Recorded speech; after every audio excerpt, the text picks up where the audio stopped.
السلام علیکم ورحمۃ اللہ۔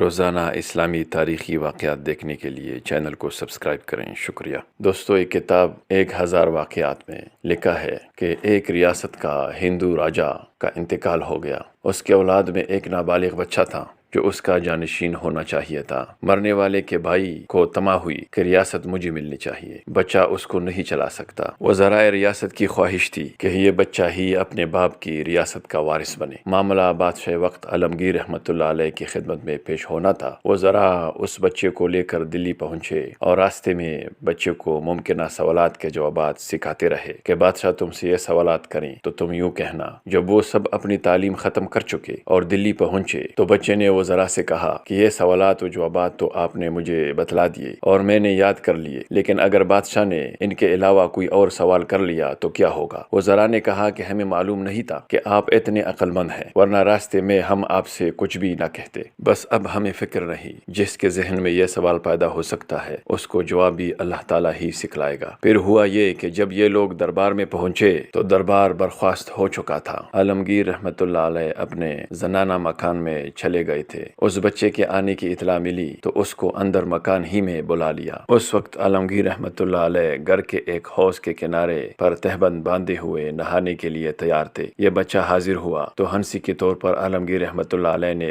بچے کے دونوں بازو پکڑ کر حوض کی طرف اٹھایا اور کہا کہ ڈال دوں۔ بچہ یہ سن کر ہنس پڑا۔ بادشاہ نے ان کو نظر تعجب سے دیکھا تو بچہ بولا کہ مجھے ہنسی اس پر آ گئی کہ آپ کی ذات تو ایسی ہے کہ جس کی ایک انگلی پکڑ لیں اس کو کوئی دریا غرق نہیں کر سکتا۔ میرے تو آپ دونوں بازو تھامے ہوئے ہیں، میں کیسے ڈوب سکتا ہوں؟ عالمگیر رحمت اللہ علیہ نے اس کو گود میں اٹھا لیا اور ریاست اس کے نام لکھ دی۔ یاد رکھے دوستوں کہ انسان نہ انسان کی تقدیر کو گھٹا سکتا ہے اور نہ ہی بڑھا سکتا ہے۔ جو مقدر میں ہوتا ہے وہی مل کر ہی رہتا ہے، کیونکہ وہی ہوتا ہے جو منظور خدا ہوتا ہے۔ اس لیے دوستو ہمیں دل لگا کر محنت کرنی چاہیے۔ انشاءاللہ جو ہماری تقدیر میں ہوگا ضرور ایک دن ملے گا۔ اللہ تعالی ہم سب کو خلوص اور ایمانداری کے ساتھ اپنے فرائض ادا کرنے کی توفیق عطا فرمائے، آمین یا رب العالمین۔ السلام علیکم ورحمۃ اللہ وبرکاتہ۔